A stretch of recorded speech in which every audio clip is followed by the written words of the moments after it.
ladies and gentlemen, and welcome to the Real Chat Daddy Show. Everyone, and welcome to the Real Chat Daddy Show. I am your host, Chat Daddy. So glad to be here with you guys.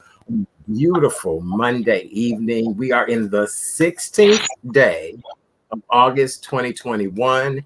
And I have another great show planned for your viewing and listening pleasure this evening. Joining me in the co-host chair tonight is my good buddy of many years, actor, artistic director, clergyman. We call him Bishop around here. So if you all hear us say that, we mean it endearingly. And he is always very honest with us. We're glad to have him back. Brother Damone Seraphin. Let's give it up for him. Yeah. What's up? Listen, it's an endearing title, but it's a true one too. Now, I'm not a crackjack box bishop. They laid their right hands on me. So so how does one become a bishop? If I could ask, you know what I'm saying? Like I've met dudes that on their birth certificate, their name is Bishop. Well, but I've never probably been this close to a real bishop, other than on a chessboard. Let me tell you, it is a high office of service to the church universal. It is a high office of service, and a class of your peers, clergy peers, discerns that you are worthy of that calling, and after examination, they place their right hand on you, and you are elevated to the office of bishop. It is not one that you pull it from the Cracker Jack box. You don't open up the Cheerios and pull out the prize of bishop, but it's after serving and having your service recognized as such that you can lead in that space. And so there are a lot of people who are out here who call themselves bishop, but who are not qualified, who have no line of succession. They're bootleg bishops. And so you can't just put your collar on and say there I am, but you have to be tried and tested and examined both spiritually and socially. Very good. So I take that position very seriously. Well, I have to give you credit for being just so cutting edge in conversation, so cutting edge in positive thinking. I think a lot of, tonight on the show, we're going to talk about, again, crime in the city of Chicago and other major cities across the country. Last week, we started this conversation. Christopher Avent will join us later on in the show to kind of get that going. But I think your type of ministry would really be what I consider new age ministry, to be able to now reach the masses. What people don't understand is that when you listen to a lot of the young people's music nowadays, the things they say in the music is some of the most cutthroat, murderous, kill it, stank it, flip it, rub it, knock it out as much as you most possibly can. Give you a lot of gifts to make you love me. And it's horrible. It is really horrible. So you do have to speak to that demographic now. You have to. And here's the thing, too. People look at clergy as if we are the picture of perfection, that we sit in that space of having arrived. And Paul says it best, not that I've arrived, not that I've yet achieved these things, but I press toward the mark. And pressing is hard, is difficult. And when you're pressed, there's some things that come out of you that may not be the most sanctified, but it shows your humanity. Yes. And I think people need to understand that those of us who are clergy, bishop, whatever your title is, that we are human. Right. Doesn't give us room to go and do whatever, but it does allow us to connect to our people in a way that says, listen, I feel like you feel. I want to tell a lot of these people, get the hell somewhere and sit down. Right. And sometimes I do. And that doesn't make me any less holy than the next person. I think people want to connect to a leader who they know has been through the mud and the muck and doesn't mind getting down in the mud and the muck. Right. And that means when we talk about this violent situation in Chicago and around our country, the language is not all angelic. I'm sick of it. It makes no damn sense that No. people are losing their lives to this kind of violence. It's unwarranted, and we need to get up off of our blessed assurance and do something about what's happening in our communities.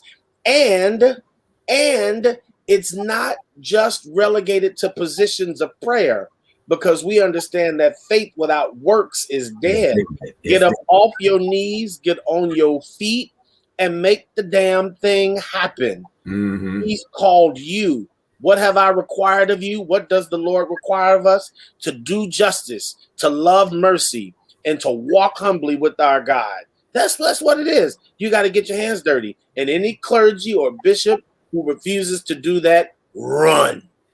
It is a position of service. Well, then we need to see a shift in ministry. For those of us, the African American, our background is of church. It is of God. It is of faith and believing.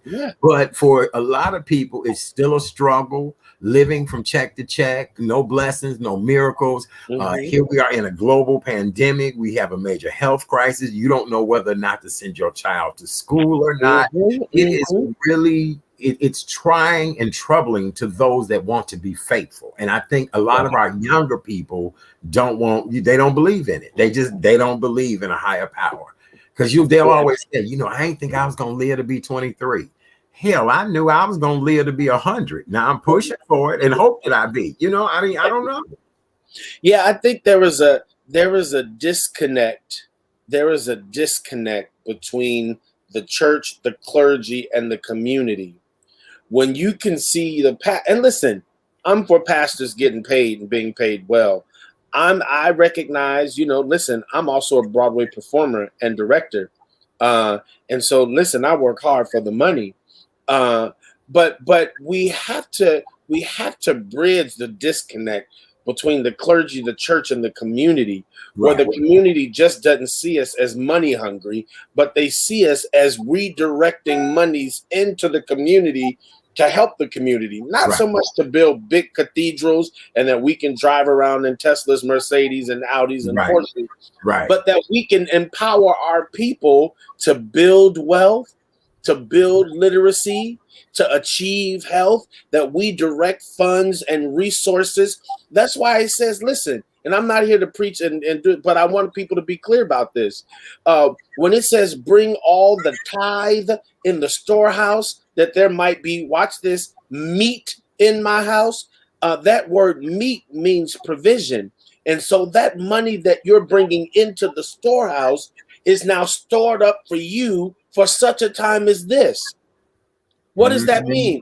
That the church can now take those funds, and really start to touch the needs and the concerns of the people in the community. It's not so much that I'm dressed in fat suits and driving fat cars, but it's for us to take the money and meet the needs of the people. John Hannah can build a big old cathedral. I'm sure they need it.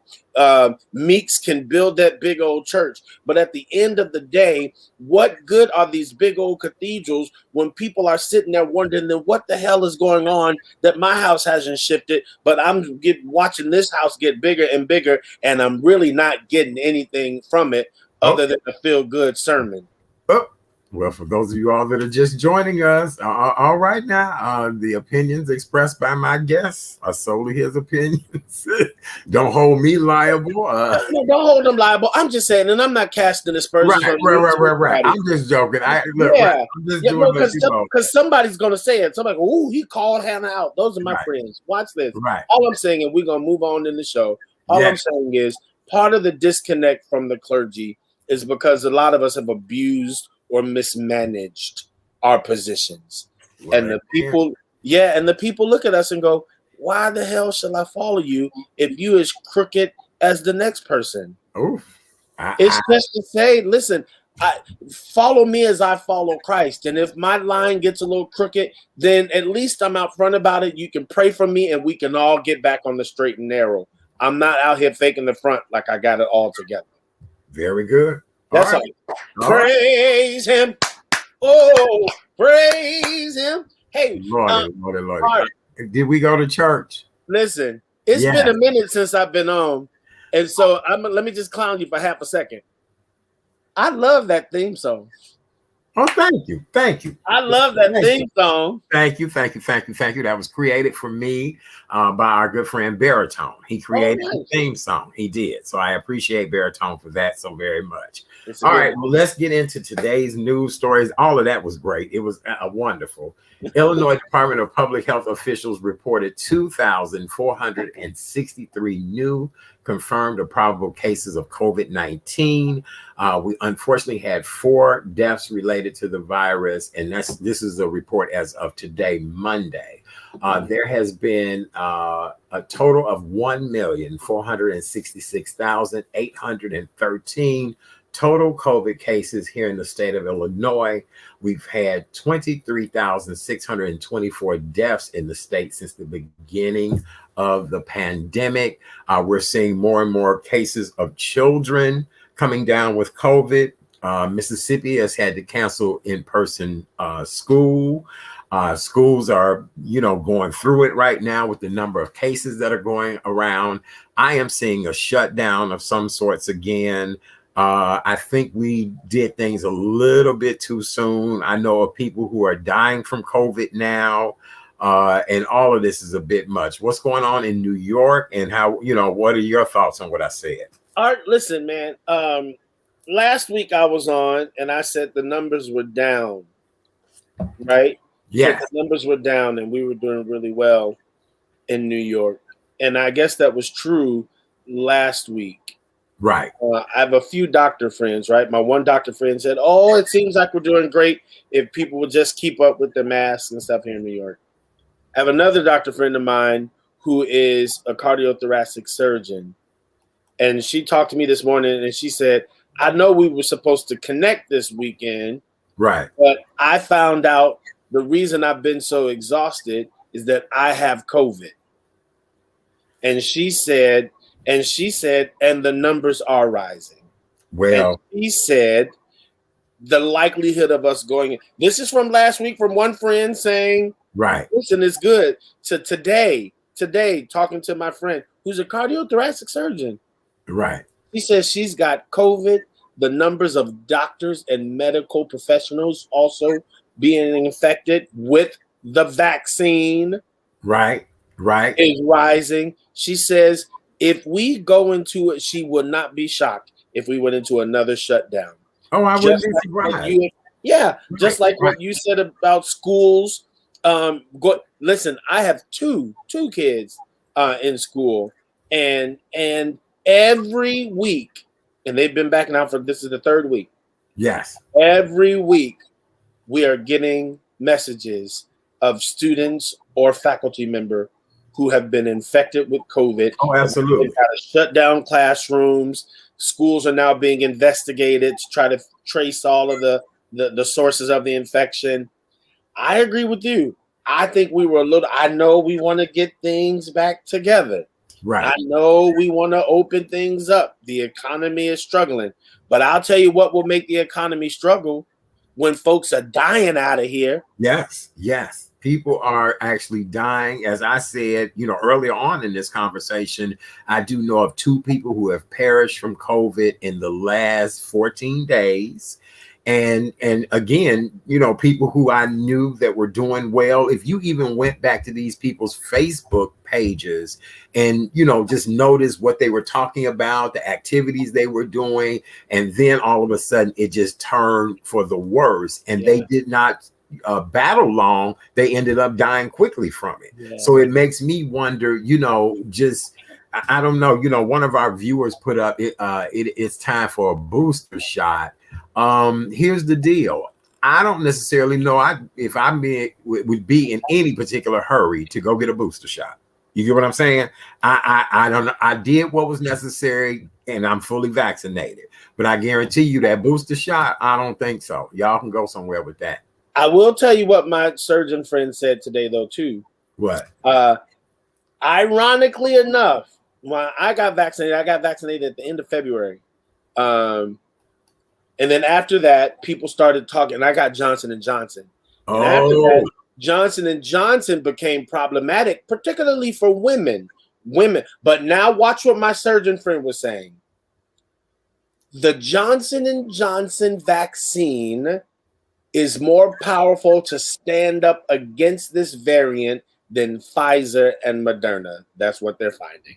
Okay, so now what I heard through the grapevine, now this is through the grapevine, do not quote me, I'm not a doctor, I'm not any of that, but that the Johnson and Johnson, it's something not working right in heavyset Black men with underlying health conditions.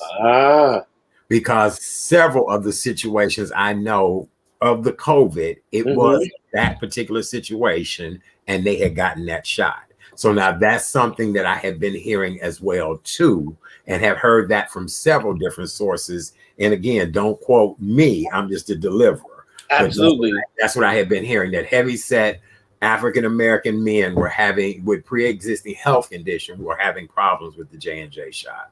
Well, you know what that means. Folk need to listen, this COVID, and maybe I don't think this is off topic, Fat Daddy. This COVID pandemic is a gift to us if we appropriate it right. True. You know, like there are a lot of us who could stand to get in shape, and this is an incentive to say, listen, this is a virus out here that's killing folk who are not in tip-top shape. Right. That the chances of you being able to fight it successfully are greatly diminished if you are not managing your health well. And for us, our community, we don't do so well in that area. No. And so this is a wake-up call. And then we've got the time. We've been given the time, a whole year and a half, to start to put things in order. Right. I'm working out 3 times a week. It's not going to get me. We're adjusting the way we eat. We're adjusting the things that we ingest. Maybe this is the time for us to really make a difference. Your house in order. Right. I agree. I agree with you 100% on that. You're absolutely right. This was a moment of pivot, a moment of, learning something different and new, and you end up doing things and enjoying it better. So that's how you have to do that. All right. Well, very good. For those of you all that are just joining us, welcome to the Monday night edition of the Real Chat Daddy Show. I am your host, Chat Daddy. So glad that you guys are here with us on this Monday evening. It is the 16th day of the month of August. And here's the crazy piece. The year is almost over. I was in a store today, and the Thanksgiving and Halloween decorations were up in the store. I was like, wait a minute. I just like, hold tight. Is this Halloween and Thanksgiving decorations already? And it was a beautiful display. And I said, oh my God, this is unbelievable. Are we ready for summer to come to an end? Yes. No, because then I have a feeling the uptick of COVID is going to happen even more. Well, it's coming either way, but I'll tell you what I can't stand is 98 and 99 and 100-degree weather. You can keep it. I'm looking for 60 and 70. Oh, I love hot weather, but okay, that's a whole nother. Yes, that's the hot weather creature in me. I'm saying bye. Today, construction began on the Obama Center in Chicago's Jackson Park. The Obama Foundation officially took possession of the land on Friday. The entire project is expected to take about 4 years to complete. Here's the good news about the project, because I am very excited. I'm having me a little orange juice and a little seltzer water to celebrate tonight, that it is coming, because I hope it will change the south side of Chicago. There will be an athletic center. There'll be an event center. There'll be a forum with a restaurant, an auditorium, a recording studio. There will be a Chicago Public Library branch there, and it will probably bring other eateries and things like that to the south side. And I envision Stony Island being just this beautiful boulevard to travel to and from that library. So yes, and that's exciting. That's exciting. It is. I'm from Chicago originally, and I've lived in New York now for the past years. But I'm still a Chicago boy to my heart, and it makes me excited and happy to see that amidst all of the kind of tumult, all of the destructive behavior, that we are still pushing and pressing towards beauty in those communities. Yes. I hope that those people in the community are afforded the opportunity to train for jobs. Yes. Yes. That they would be not just spectators of the building, no, but really a part of it. A part of the agreement in the deal, because there were a lot of lawsuits. This was originally supposed to have happened, if I'm not mistaken, in 2018, maybe, because it should have been completed by now. But there were so many lawsuits and so many different issues and problems that happened that it held it up until now. But you know, the way I look at it, Jackson Park is a beautiful park, but if it was to really be redone and made more user friendly, more, you know, people don't realize uneven pavement is not good for those with disabilities. Just a lot of hazards and you know, so do a new beautiful park, add different, you know, accoutrements, whether it's a dog park in there, a skate park, you know, something to draw all types of people to enjoy it. Yeah. The hope is that the community can sustain it and honor it and respect it, so that it doesn't become another blot in that community. So no, we are hopeful. Okay, so the as I said before, the original opening of the center was slated to be completed this year, but the series of lawsuits held the project up. An official ceremonial groundbreaking is expected this fall, and the library is now estimated to cost, or the Obama Center, drum roll, $7 million. $7 million. So, all right, happy for that. Very good. All right, what you got? Listen, there's some crazy stuff in the news. I know. I mean, people doing outlandish stuff like not taking baths. Can we start right there? Yeah, I've been seeing where a couple of these celebrities have said that, you know, they don't take baths as often as they should. I can't think of the husband and wife duo. Who was it? But it's another one that jumped on the bandwagon. Who is that? Jake Gyllenhaal. Yeah, oh, stanky Jake. Yeah. Oh, stank. And listen, Jake be working here on Broadway. So I got friends. I'm like, listen, you all did Sunday in the Park with George with him. Was it Stanky McStanky? Right. So what is his reasoning behind not wanting to wash our ass every day? Right, wash our ass every day. Right. What is the reasoning that one cannot cleanse thy ass every day? This is what this is what he said. Oh, it's really funny. Hold on. Let me put it up. He says more and more he finds bathing to be less necessary at times. He says, I believe that good manners and bad breath get you nowhere. So I do that. But I think there's a whole world of not bathing that is helpful for skin maintenance. We naturally clean. This man is on dope and dog food. If you don't go in there and get yourself some soap and water and get those bits and bobs. Well, now, okay, all right. So let's do some reality check here. Okay. How often do you bathe, Bishop? How often do you? I'm going to listen. Every day, water hits this body, whether I'm submerged or whether I'm at that sink doing what they call in the ghetto a whole bath. Right. Absolutely. Bits and bobs will be touched with soap and water. I will anoint myself from head to toe. Yeah. Now, when you use the same rag, do you use it for everywhere? Let me see that. See, that bothers me. You people who put that rag on your hind part and then wash your face with it. I think something wrong with y'all. That would be a no. That would be a no. We have a whole separate cleaning process for the face. Right. and it doesn't include that same towel.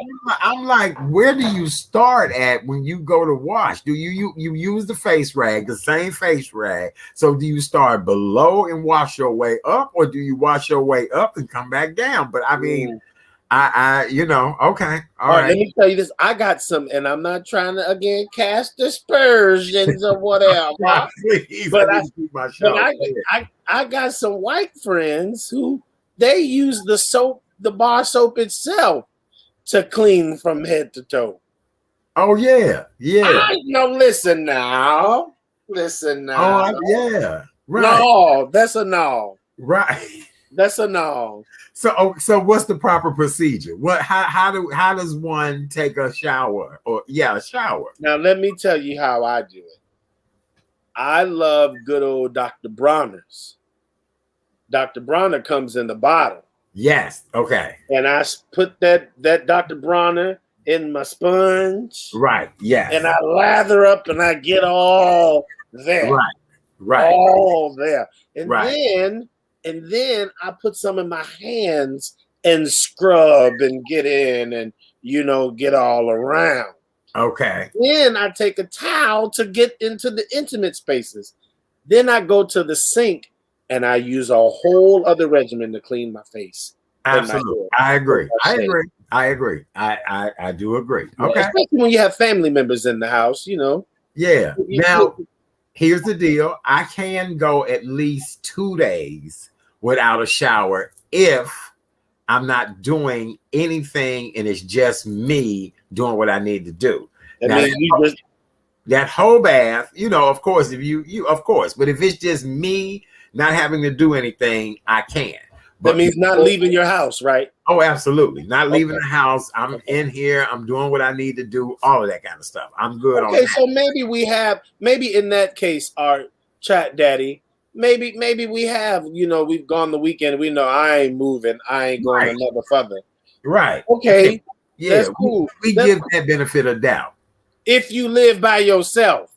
But if you live with family members and people around you, then do everybody a favor. Get that Dr. Bronner's. Get that. Oh, absolutely. I agree with you on that. Now, I've even done flights that have taken 2 days to get somewhere. You know what I'm saying? So, but the first thing I wanted to do when I got there was to take a shower. I just felt like I need to shower after such a long flight like that. So, Daddy, it's interesting that you say that about flights, because when I've been on long flights like that, I have toilet wipes.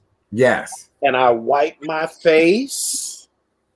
And if I've been on that plane for 12, 13 hours, I go to the bathroom with the wipe and I just kind of address spaces that have been sitting, because I got to sit next to people. You sweating when you're in an enclosed place. I don't care. Lord have mercy. What kind of nibbles and bobs were you talking? Your bits and bobs. You got to get those bits and bobs. All right. Well, let's continue on bits and bobs. Well, listen. You hear something else that's happening. I know my parents love me. Stand behind me come one day. I know now that I'm ready, 'cause I finally heard them say it's a different world than where you come from. Then watch this. This is connected to her. I want to be in America. Okay, by me in America. Everything free in America. Coming by me in America. Then the other thing that's connected to this person is there's got to be something better than this. There's got to be something that I can do. This child has done that. This woman has countless times directed and choreographed the Oscars. This woman has been called on by countless top producers to come in and save their productions, their shows. And she not only does that, but she makes them #1 hit. Grey's Anatomy. How to Get Away with Murder. She's a staple at Shondaland. We are talking about none other than Debbie Allen. Yeah. Fame. I want to live forever. I want to learn how to fly, fly. She's being honored with a special lifetime achievement award She is. She from is. the Emmys. You want me to tell them? I'll tell them. Tell them. She is the recipient of the Television Academy's 2021 Governor's Award that will be presented at the 73rd Primetime Emmy Awards ceremony, which will take place on September 19th. Yes. This is a celebration of the actress, dancer, producer, writer, director. She is being honored for all of her wonderful endeavors that Bishop Damone has told us and sang about and all of that. By the way, that was a great tribute. That was an excellent tribute you did to Debbie Allen. Are you gonna do that like at the event that night? You know, when they ask me, I'm waiting. You know, we're trying to work out the details right now. Okay, because I kind of thought maybe you was doing your audition thing here on my show. I thought maybe that's what you was doing. You was auditioning here. Listen, my people gonna call late people, and then they gonna call some other people. Right. I was like, no, you ain't trying to put out an audition tape on my damn show. But listen, whatever works, because everybody's listeing to the Chat Daddy. Right. I'm like, no, you ain't trying to do an audition tape on my damn show. But yes. But I will say this. I honor that woman. Yes. I honor that sister for her body of work. I matriculated at Howard. I wasn't in the theater program at Howard. I did theological studies at Howard. But when you're at Howard, when you're at Howard, we learn the luminaries of our community. Oh, absolutely. And Debbie Allen is definitely one, along with her sister Felicia Rashad. She is completely deserving of this honor. And I tip my hat to the work that she does with the kids through her Debbie Allen Dance Academy. I mean, talk about one who puts their money and their time and their life on the line for others. She's a door opener, and she deserves this honor. All right. Shout out to the phenomenal Miss Debbie Allen. Congratulations. Make sure you guys put it on your calendar. The Primetime Emmy Awards will air on September 19th on CBS and Paramount Plus television. So make sure you guys check it out. Congratulations to Debbie Allen, and that is amazing. All right, so we're going to continue to move on in the show. We're so glad that you guys are tuned in to the Monday night edition of the Real Chat Daddy Show. Each and every night, Monday through Wednesday night, 7 p.m. Central Standard Time, 8 p.m. Eastern, 5 p.m. Pacific, and 2 p.m. in the afternoon Hawaii time. I love the fact that I have people in all those time zones. Yay! Thank you guys. We appreciate you. May not be millions, but the ones who are faithful, they come back every night. Thank you guys so very much. We appreciate you all. Bishop Damone Seraphin is our co-host this evening, and we truly appreciate him being here tonight. Funny, witty, tells it like it is, and we truly appreciate him. This conversation that we're going into next all got started last week when we were talking about all of the crime that is going on here in Chicago and other major cities across the country. So Chicago is not the only place to see an uptick and violent crimes and things like that, but we live here in Chicago. We're connected to Chicago, and we're very concerned. So our good friend, Mr. Christopher C. Avent, is back with us tonight. He was a part of the conversation last week, and tonight we're going to do a little roundtable discussion. We're going to talk about the crime here in Chicago. There's an activist who is calling for the National Guards to come in to help Chicago. We're going to also talk about Black men losing good friends and grief. A lot of people don't believe that Black men go through grief, but we do. And then last but not least, we're going to talk about what was the other thing that we was going to talk about tonight. Well, listen, I think we should talk about that one before we get to this point on violence, not unless we want to keep it light, but Muhammad Ali's grandson. Oh, you funny. I forgot about that. Congratulations to him. We got to get to Chris because he's broadcasting live. We'll bring that back up or bring it up in Men's Hot Topics. Okay. Yep. Coming to us tonight, live from, it looks like Gilligan's Island in the background. That's where it looks as if he may be coming to us this evening. You know, he's broadcast live from his vessel before, and we're very excited that he's back with us again this evening.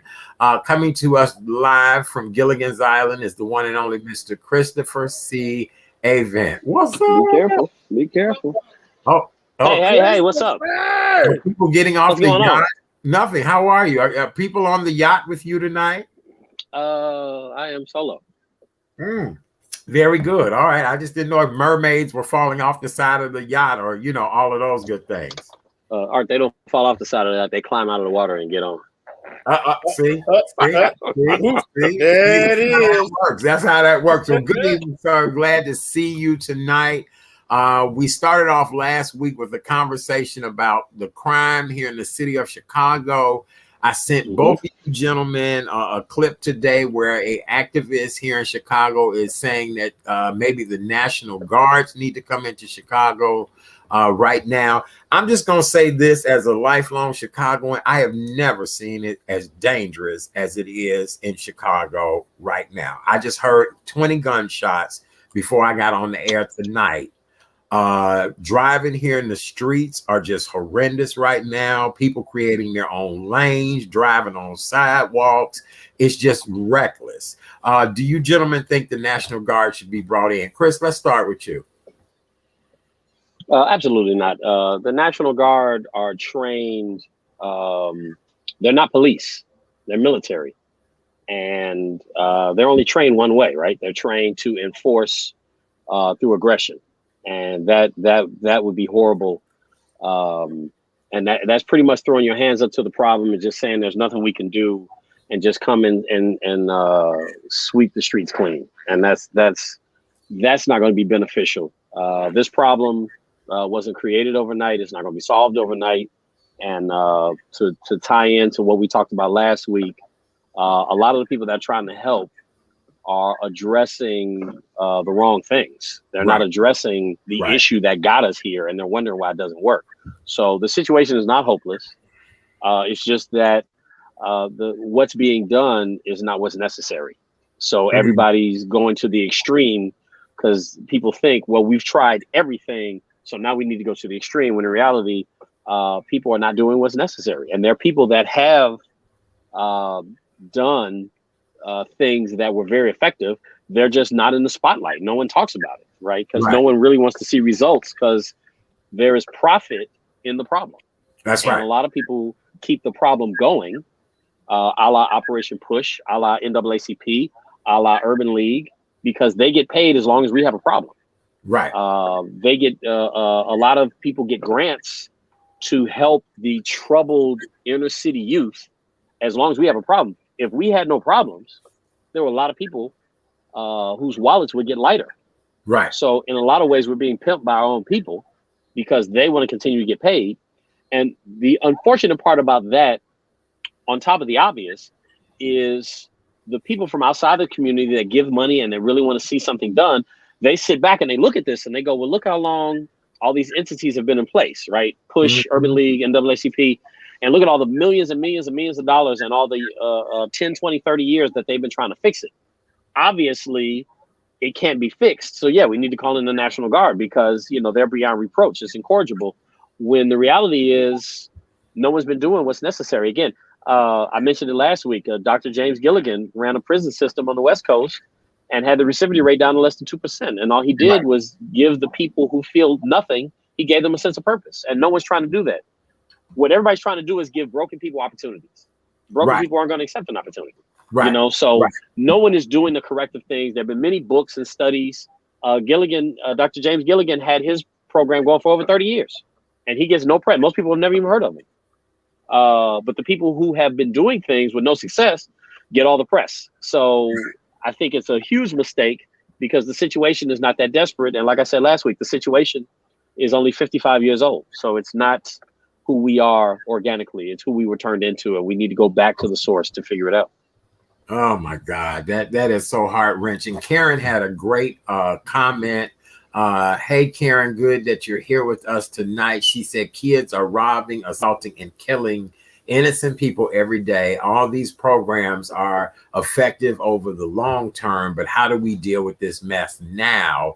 And Karen, I couldn't agree with you more, because I'm telling you, my anxiety level is on 7,000 right now. I am literally becoming the happy hour dude, the early bird special person, because I don't want to be in the streets after it gets dark in the city of Chicago, because it's already dangerous enough during the day.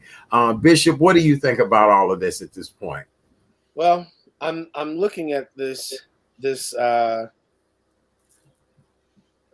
article, and I love, and I'm excited about our brother who's on. I'm excited to be connected to you, and to connect. I'm looking forward to that, because I'm of two minds. When I read, as the summer violence continues to surge, this past weekend, Chicago saw 56 people shot over the weekend. Right. 56 people shot, 8 of them fatally. One of the victims killed was 7-year-old Serenity Browder. Yes. The other victim, who was wounded and is fighting for her life, was her 6-year-old sister. Right. And that's just a weekend. Those numbers, we hear these kind of numbers. We've heard these numbers for years, right? And so I agree with Karen on the one hand. Listen, I agree. Education, pouring into our people in a way that gives them a sense of purpose, yes. But there's also a sect of people that here comes the bishop going in again. There's also a sect of people that I think we just need to get the hell off the street. I think I'm not saying kill them. I'm not saying put them on the firing squad. I'm just saying we've got to get them out of the community with guns in hand, shooting aimlessly or shooting on purpose as a means to connect to another. Like we've got to do something now. But what do you do when it's right in front of you? 2 men holding guns on Saturday, passing in front of me, saying no harm. Then they started shooting in broad daylight. Yeah, that's when I say, listen, take them off the street. If that's what it takes, take them off the street, put them in jail, and let's do what jail was supposed to do: penitentiary, penance. Let's reform. Okay. And retrain. So I'm of both minds. Get them off the street and start that process while they're locked up. Yeah, but here's the deal. You're locking up more and more black men of color, period. And if these people have not been trained the right way, given some type of life skill to cope and survive, selling drugs is the easiest thing you can do. Hustling and robbing is the easiest thing you could do. If they were given maybe carpentry skills, Chris, you being an electrician, Bishop, you being an actor for a long time. But that's not it. And I go back to that book. Again, Dr. James Gilligan ran a prison. And to your point, Bishop, you do need to get them off the street because they do need to be rehabbed. The problem is the prison system is not rehabbing them. So let's pause. They're coming out of prison worse than when they went in. Let's press pause right there because I picked up that book. And Gilligan also, yes, because part of his work was to reform the prison system where he was. And so I think there's a lot we've got to reform. We got to reconnect to what that system was invented or supposed to be about, which is about the rehabilitation of broken people. Because you said it right, Chris, and I agree with you. Broken people are not coming for a hand up. Broken people are not coming to say, let me get this carpentry trade or this electrician trade. They're not doing you cannot give a broken person an opportunity. No. And that book is a blueprint of a man that did it over 30 years. And had a recidivity rate of less than 2%. And no one's talking about him.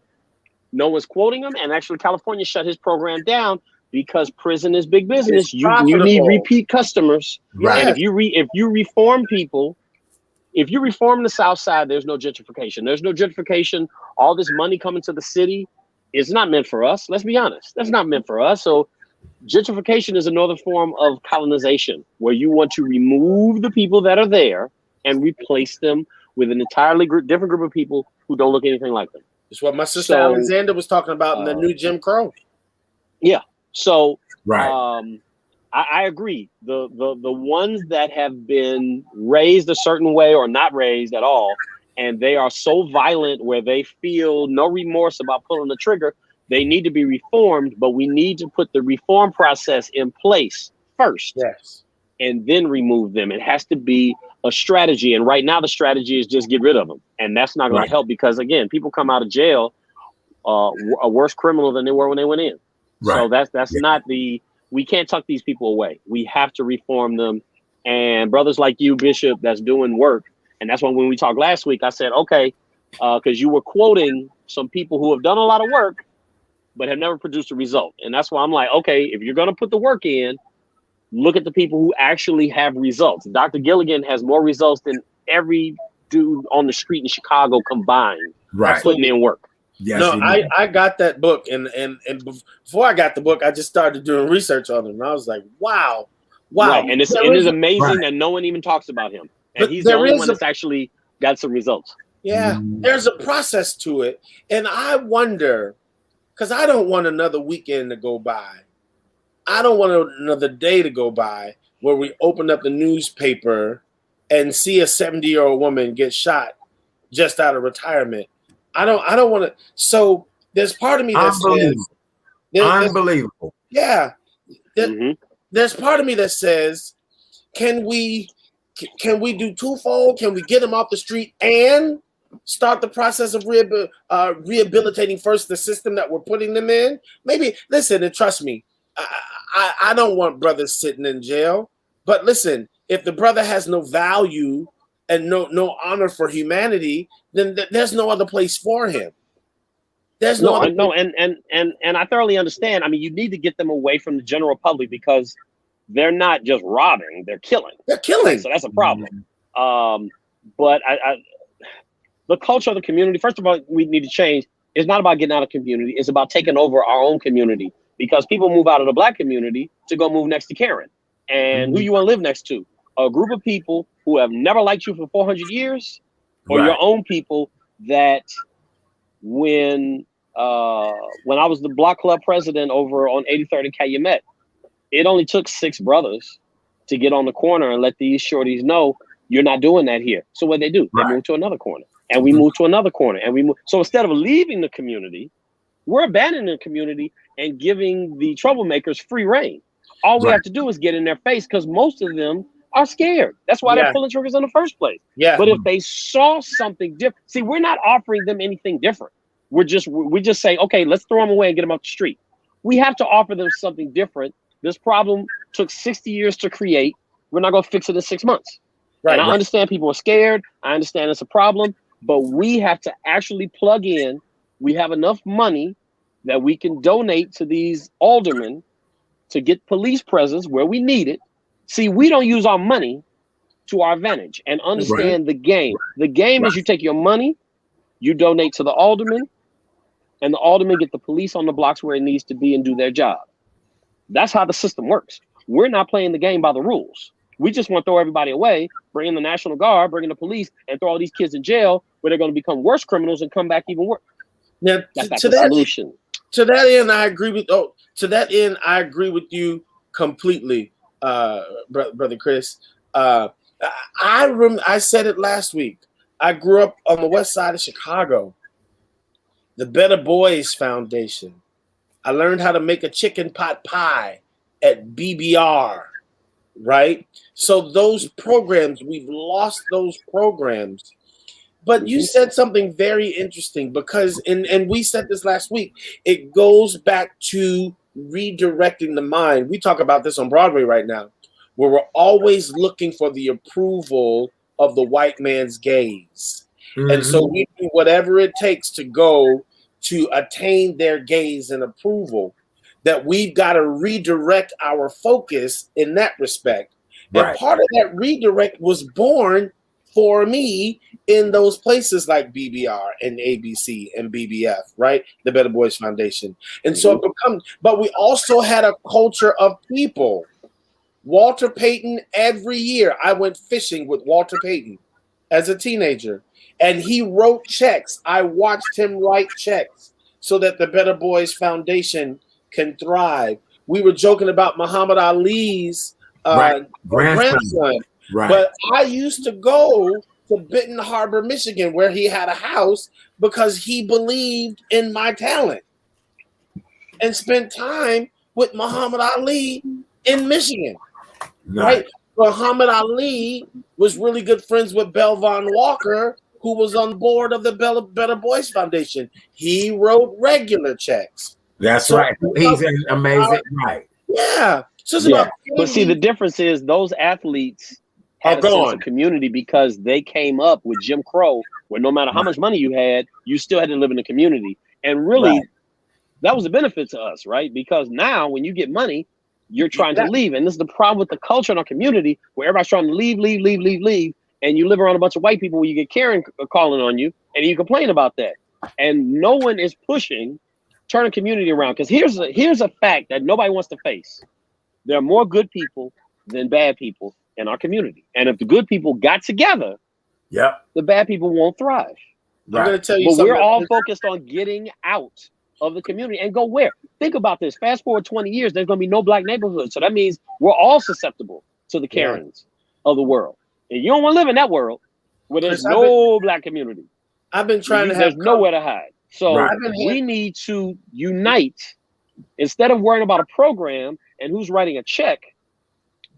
All the people, if we all move into an area, the same way these white folks are doing in gentrified area, if you get 5 or 6 good brothers to move on one block, it becomes their block. And the next block, and the next block, and the next. Think about it. That's what gentrification does. You get enough people who move on a block. Unfortunately, usually they're white, or now they're becoming Hispanic. They move on a block, the police presence increases, and the bad element moves away until they're pushed out. We can do the same thing with our own people. The problem is we're not even trying to. No one's even crying for that. Every hip hop song you hear, every person you talk to is, I'm gonna get my money and I'm leaving, instead of I'm gonna get my money and turn it around. We got to change this with the everyday person and stop relying on a program or some outside institution to come into our neighborhood on our blocks where we live and do what we could be doing for ourselves. If it's, again, the good people outnumber the bad. That's the reality. Right. Well, I'm gonna tell you, as long as we can operate on that, we can do this ourselves. I'm gonna tell you what's disheartening to me, because I've been making phone calls, certainly since the last we spoke, Chris, reaching out to pastors in communities, and the response I've gotten is mind blowing. They want to take the tithe and offering from the people who crowd into those churches, but they're not willing to open up the doors of the churches beyond a Sunday or Wednesday night service, where they continue to ask and raise offerings that don't. And you know what? To me, that's so stupid, because if they turn the neighborhood around, it would be more affluent people in the neighborhood who could tithe more. I'm telling you, it's a self-defeating operation. The conversations I've had have broken my heart. Pastors who saying, "Listen, that's not my agenda," or who's hosting it? Right. Exactly. Who's gonna get the credit? Who's gonna get the credit? Who doing what? Right. Yep. Who's gonna lead it? Right. And so people don't want to engage unless they're in the spotlight of it. I told you last week, there's no money in the solution, but there is money. And all these black churches need to understand, once you got a black church in a black neighborhood, once your neighborhood is gentrified, then white folks ain't coming to see you. So you're going to be out of business anyway. So you might as well invest to protect your investment, if you want to put it that way. You be doing the right thing for the wrong reasons, but at least you be doing the right thing. But these guys aren't doing it. And then once the neighborhood is gone, if you want to run a black church, there'll be no more black neighborhood. So Pastor, you will have no church anymore. Right. So you figure it's in their best interest to do it the right way, but they don't see the big picture. And doesn't it blow your mind that all these brothers trying to do good have never heard of the man that actually made it happen, who actually succeeded? Doesn't that blow your mind? So that lets you know what they've been doing all these years. Absolutely nothing. Right. Yeah. Well, gentlemen, as you both know, there's profit to be made in pain and in pleasure. And so, the world will forever revolve around this, the fact that pain and pleasure are money makers. Yeah. So, and they're, like I said, they're going to make money off the pain until the black community is gone, then their church was shut down because white folks aren't coming to hear them. So now they made money all the way to the end. And now there is nothing else where they could invest in the future and get a stronger economic base of a congregation that gives them more money. And they, you know what I'm saying? So there's money doing it right long term, but people are short-sighted. So they're going to make all the money they can until it's gone, and then there'll be nothing. And that is how black people were conquered by white folks who are only 10% of the world. How does 10% conquer 90%? How's that possible? Because the ones leading the majority are leading them the wrong way. And it's going to take leaders. Leaders have to lead. And unfortunately, our leaders are doing everything wrong. So Bishop, you fresh blood coming in the game. I'm glad that you're actually looking at the people who make a difference, and you're seeing the people who have been here are doing it wrong. So that should inspire you to know that, oh, it's not an impossible task. The people who've been doing it just been doing it the wrong way for the wrong reasons. That's right. If you do it right, like Gilligan proved over 30 years, this white man for 30 years turned brothers around, and no one even talks about him. Interesting. How sad is that? How sad is that? All right. There's a blueprint. Yep. Gentlemen, I want to shift gears just a little bit. Another conversation that I want us to have this evening is Black men, death, and grief. Each one of us have experienced a tremendous amount of death. Bishop, I know it kind of started with you during this pandemic, over the pandemic. Recently, a dear friend on the West Side just was eulogized. Chris, you have had quite a few blows just in the last week and a half. So have I. And so people just don't believe that Black men grieve, that we mourn the loss of people, that it really does affect us. Chris, you know, you lost a friend that you've been dear to since you were in the 5th grade. That's my condolences to you, the family, just everyone. How have you been through all of this? And what is the biggest misconception about Black men and grieving? That we're emotionless. You know, that to be strong is to be hard. You know, you can be strong and vulnerable at the same time, because we're human. Right. And I think that's the biggest misconception with Black men, especially dealing with our sisters. You know, thinking that, oh, well, this won't affect you and this won't affect you and this won't affect you. We're all human beings, right? You look at psychology, heartache is heartache. It's not gender specific. It's not race specific. It's not social economic specific. If you're a human being and you've been wronged, you're going to feel hurt. If you're a human being and you loved something or someone and it's taken from you, it's going to hurt. No different than a woman, no different than a white person, no different than a rich person, poor person. Pain is pain. And, you know, we're perceived as being so hard and so cold. When we grieve, you know, you're a punk or a sissy or whatever term they want to put on it. This was, you know, well, you know, Art, I lost my son when he was 10. That's right. And this is the first friend that I've lost that's been a lifelong friend, like you said, since 5th grade. So losing him feels like my son, right? It's like losing a brother. So this is the first time in my life that I lost somebody that close. And it's stirring up the feelings for my, you know, it's bringing up all of those emotions. So last week I was a wreck, and then followed up this past Saturday, another good friend of mine, not childhood, but 20 plus years, a very good guy that Art, you had the fortune of meeting.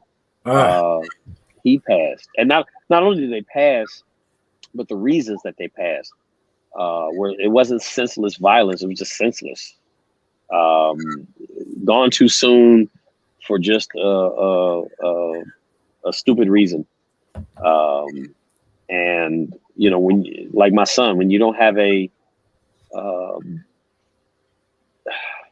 there's no good reason to lose a child, but you know, for a brother that just turned 50, 51, to die for some stupid reason is, you know, it doesn't make sense. It's too soon, and it's real personal. So, I never got over my son. It's one of those things where you have to find something to do with those emotions, because you can't bury them like we're taught to do. You can't throw them away. No. You have to find a way to deal with it and put it in perspective. And like you saw, I had a good buddy that passed from high school, and we did a scholarship for him. And it's a way to keep it alive. So when you think of him, you think of some good tied to his name instead of trying to bury it somewhere. Right. So we'll probably do the same thing, because for me personally, I think it's impossible to bury those feelings or to get over it, quote unquote. I think you have to find a positive place to put it where you can deal with it. I agree. I couldn't agree with you more. Bishop, a lot of Broadway friends, a lot of personal friends, your good friend here on the West Side. And here you are, someone who would preside over services, you do benediction, all of that. But when it is friends and family, I'm sure it cuts deeper. Yeah, it's one of the hard parts of being clergy, that you have to maintain this sense, or you feel like you do, this sense of strength as other people are grieving. And if you're like me, from my family, I tend to preside over all of our homegoings. And so again, a lot of my mourning happens either before we even get to a funeral celebration, or far after, when I have a moment to sit in the quiet of it. Right. And it's rough.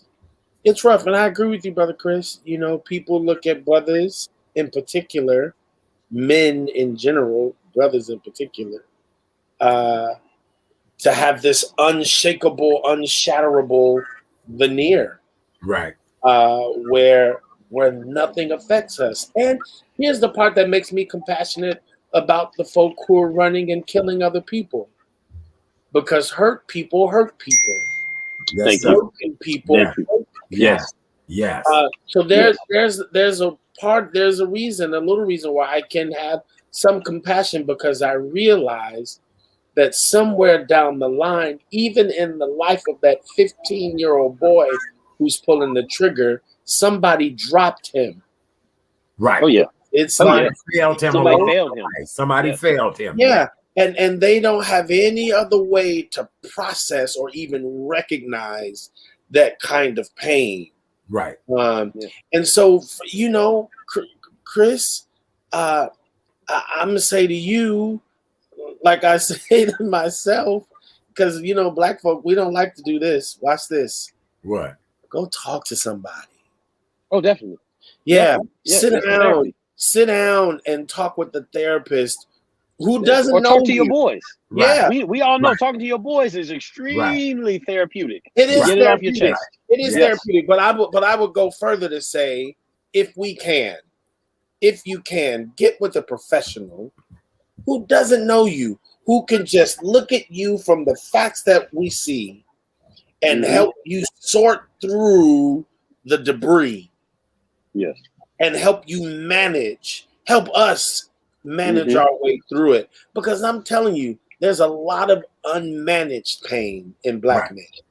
Well, and another thing too, when people go to select a therapist, especially Black men, select somebody that's the most compatible for you and specialize in what you're looking for. Absolutely. If you are a Black man that feel that maybe a white man or somebody of another race wouldn't understand you, then try to seek you a Black male therapist or a female therapist. And Art, now let's go.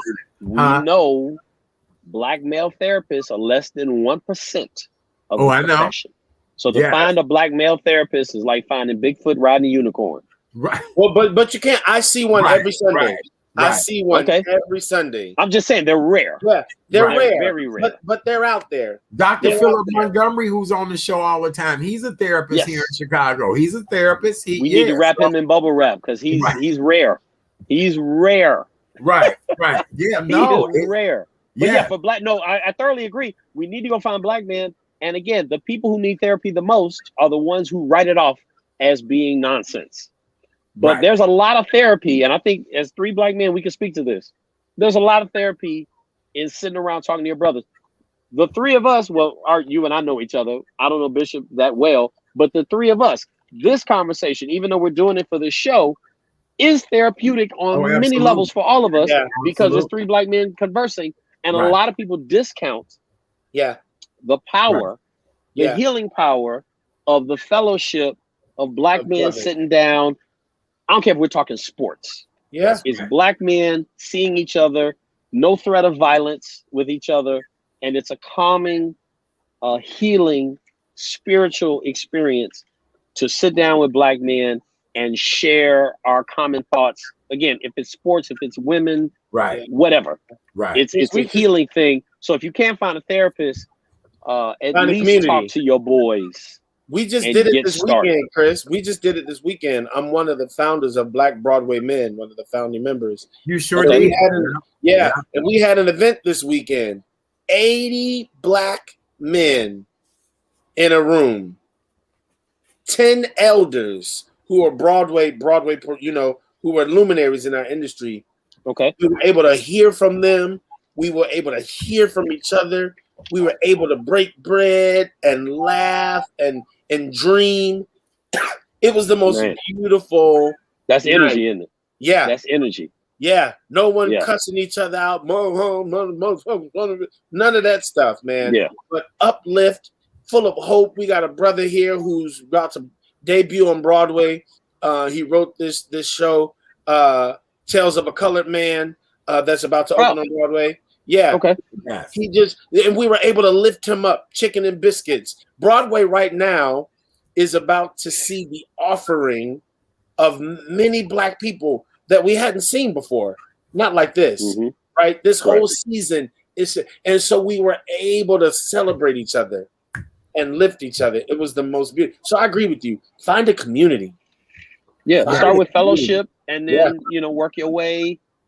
Understand the healing power in just talking about it.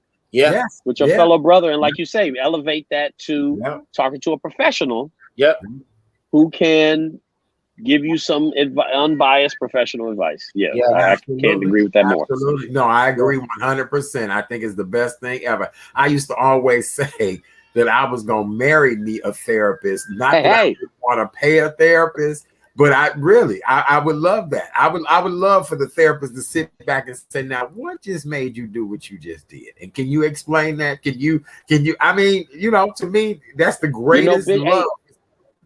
Bishop, I would love for you to sneak a therapist into your group. And as the brothers are expressing themselves, you got a therapist quietly dispensing advice so brothers can get love and don't even realize they're getting the help they need.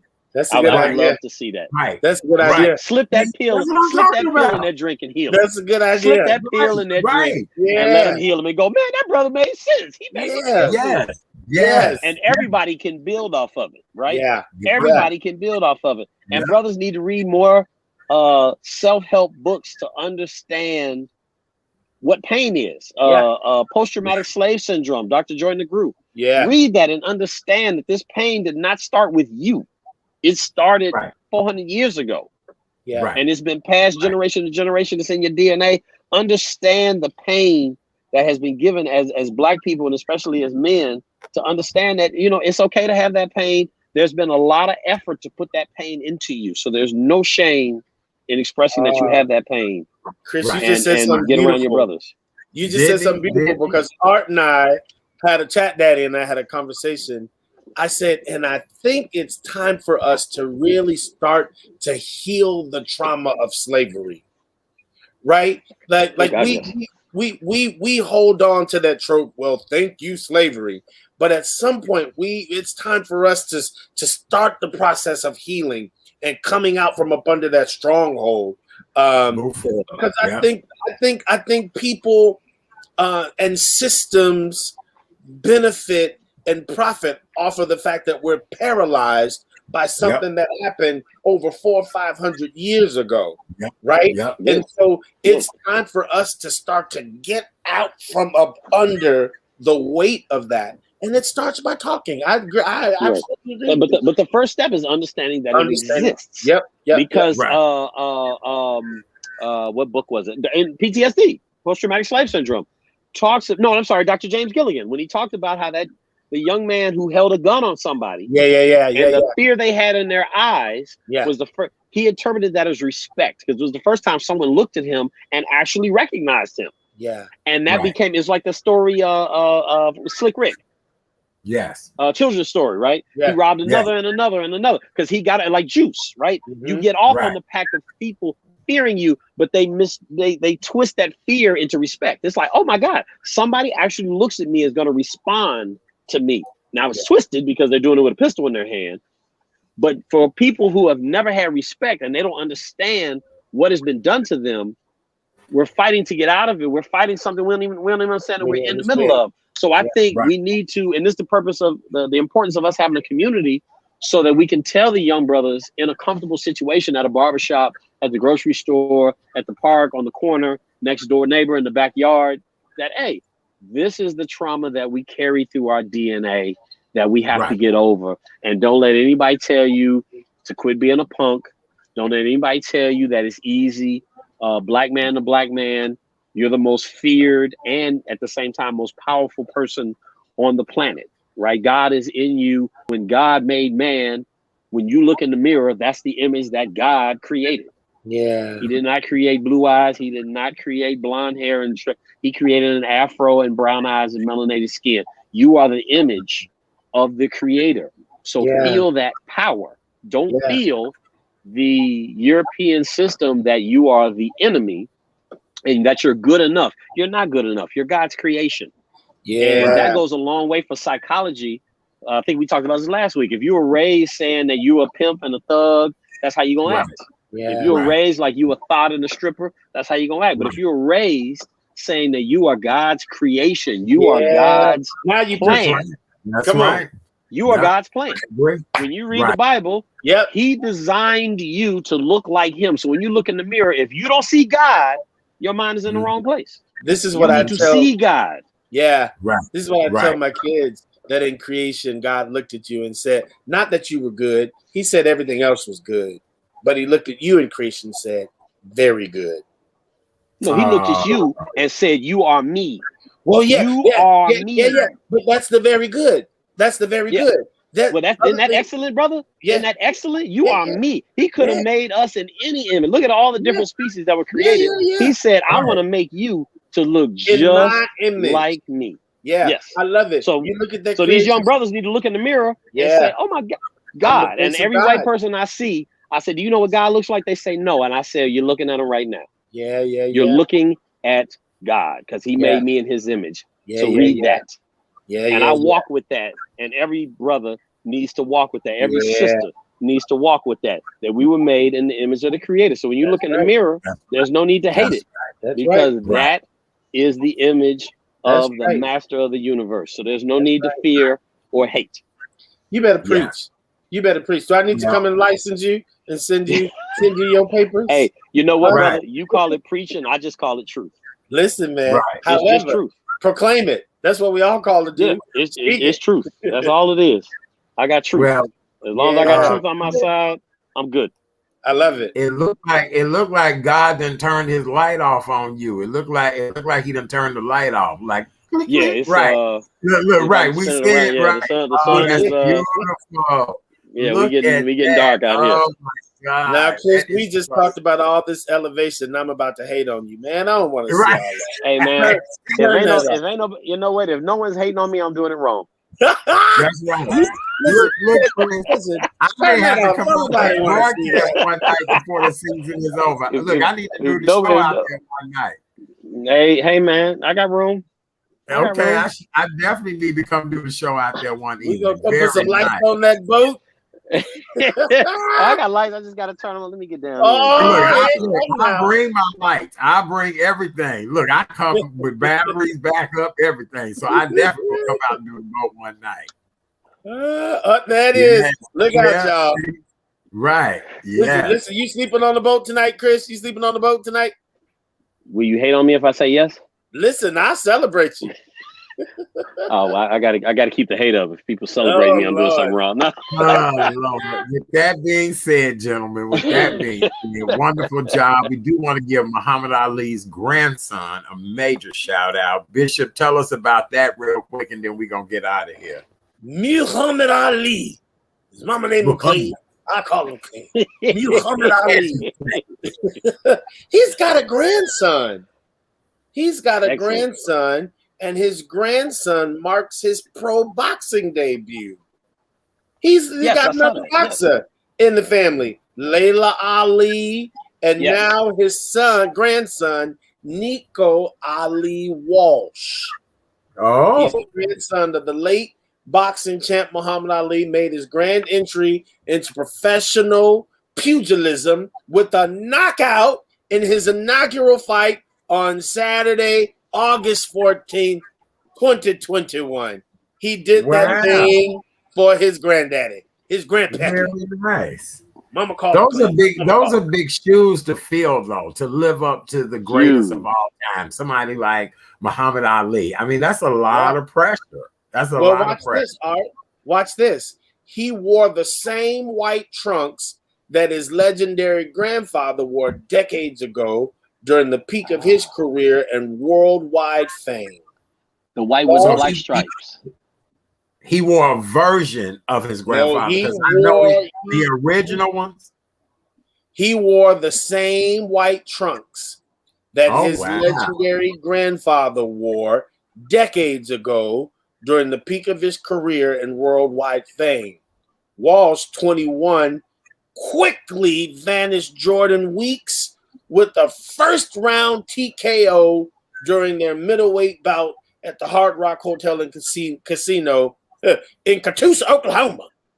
Oh, wow. Congratulations. Congrats. How did they preserve them shorts that long is my question. Listen, you hear people say we got socks older than some of these kids around here? Man, look, I'd be so scared them shorts would disintegrate as soon as I put them on. Oh, my God. To preserve them shorts that long, that is incredible. You know what I'm saying? Stuff back then was made with quality. Right. I mean, they really preserved them shorts. Okay. Try to preserve some shorts for the day, for the next 10 minutes. It won't last. Right. That's what I like. Oh, my God. Incredible shorts. That's all I'm going to say. But congratulations to Mr. Nico, Muhammad Ali's grandson. Yes, very good. All right, Chris, in closing, what do you want to say to everybody? Don't lose hope. Our history goes back easily 60,000 years, and we only been in the hood for 50. So put that in perspective, right? And we didn't devolve naturally. Our natural state is unity. And we did that through Jim Crow. We did that through slavery. We did that for thousands of years before this white boy crawled out of a cave. So do not let the current state twist you into believing this is who we are. Do some research and understand how we got to where we are. And like I said, it's only 50 years old. It's thoroughly doable to turn this thing around. We just have to believe that we are greater than this, and it can happen. I couldn't agree with you more. Those were very wise words. Very, very wise words. Bishop, what do you want to say in closing tonight? Well, I'm going to tag team preach with my brother and remind us, as he did, that God looked at us in creation. I love how he put it, but the book says, after he said everything else was good, he looked at us and said we were very good. But I love it. He can only look at us and say we were very good because he was looking at the image that he created in his own image. That we are the very embodiment. We are the image of God, endowed with power and peace and purpose. And we need only reconnect to that and remember that in these times of tumult. We all feel like we want to just discard the broken, but not just discard them, but place them in the space where they can too be rehabilitated to see themselves as God saw them in the beginning. Good and very good. You are excellence. Because I'm excellence. That's what he says. And so I would that we would hold that as we move throughout Chicago, throughout New York, and that we afford each other the grace and space to reconnect and live in that truth. May God bless you and keep you, make his face to shine upon you. The Lord lift up the light of his countenance upon you and bring you peace. Ushers, come on up to the front, please. All the ushers, A and B choir selection. The ushers. I need all the ushers to come on up to the front. Make sure you all drop a little something in that plate before you leave tonight. Yeah. We have had a good time, gentlemen. This has been an amazing conversation. Yes, very therapeutic on every level. I'm sure the audience has enjoyed it tonight. A lot of this wonderful conversation has been shared here. I appreciate both of you brothers, because without you, I'd never be able to have just these amazing conversations like this. Chris, take care of yourself. My deepest condolences again, bro, on the recent loss. I feel so just bad meeting that gentleman at your house, him, finding out who I was, and then for me and him to laugh all evening, and then now for him to be gone is just and he was a big fan, Art. He was. I know, devastating, just devastating in so many ways, and I'm so sorry. And I appreciated him being such a big fan, and just to know, we just met, and he died. And then another friend of mine, nobody has spent the night at my house in this entire pandemic, and a dear friend who I had not seen in years. I let him stay here last September, and we had the best evening, laughing, talking, catching up. And he also has passed away. And so it's just unbelievable. It's just, you just cannot believe the number of deaths that, we've been enduring recently. So I don't know, something's got to give. And people say, well, we're at the age now where that's very common, all these deaths. I don't know about all that. No, we're far from it. That should be in our 70s and 80s, not in our 50s. Yeah. Right. So, like I said, the reasons are ridiculous why they passed, and it's that's what makes it worse. If I'm 75, 80 years old and a friend passes, okay, that's a good life, but not like I said, the reasons that they passed were completely ridiculous. That makes it hard. Yeah. All right. Well, with that being said, we want to thank you all so very much for joining us tonight. Make sure you tune in tomorrow night for the Tuesday night edition of the Real Chat Daddy Show. Kay Renee is back tomorrow night, so she and I will cover all the gossip and entertainment from the weekend, top trending news stories, give you the latest COVID-19 update, and who knows, we may have something else coming up. And then on Wednesday night, we have a A-lister celebrity coming by to hang out with us. We'll tell you tomorrow night who this A-lister celebrity is, but we're very excited to welcome you to the show. For those of you all that have been watching us tonight, we truly do appreciate you for your love and your support. Thank you, Ypsilanti Sims. That sounds like somebody related to me. Yes, it is. We love you. I appreciate you all so very much. Is that Ypsilanti? As in Michigan. Absolutely. Yes. Excellent. Okay. Isn't that excellent? Yes. I have family that's there, or that's the nickname that family member has. Please visit therealchatdaddy.com, therealchatdaddy.com for more information about yours truly. Be on the lookout for a new product that will be featured very soon. This new product is Conversations of Courage, Surviving the COVID-19 Pandemic, where I talk to people about peace, health, and happiness. So, gentlemen, don't be surprised if I talk to you about that on a show one evening. Peace, health, and happiness. And how did you find it during this COVID pandemic? So we'll talk about that one evening, okay? The bottom of a red cup. Right. A little bit of the sacrament. Look, a weighted blanket and a body pillow. How about that?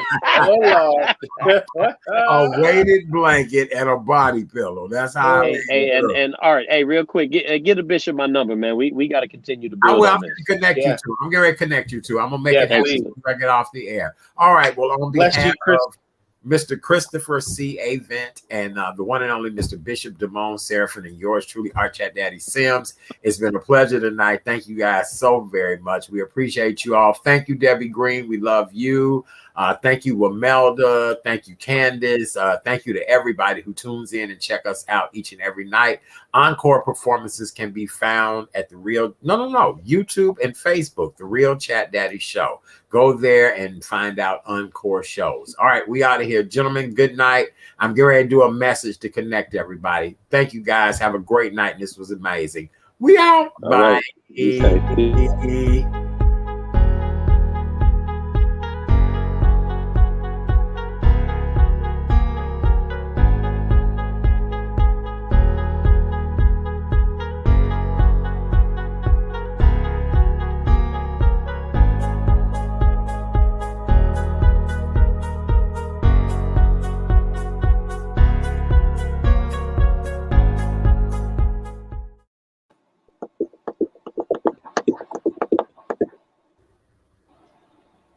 Yeah. No, not yet. Hold on.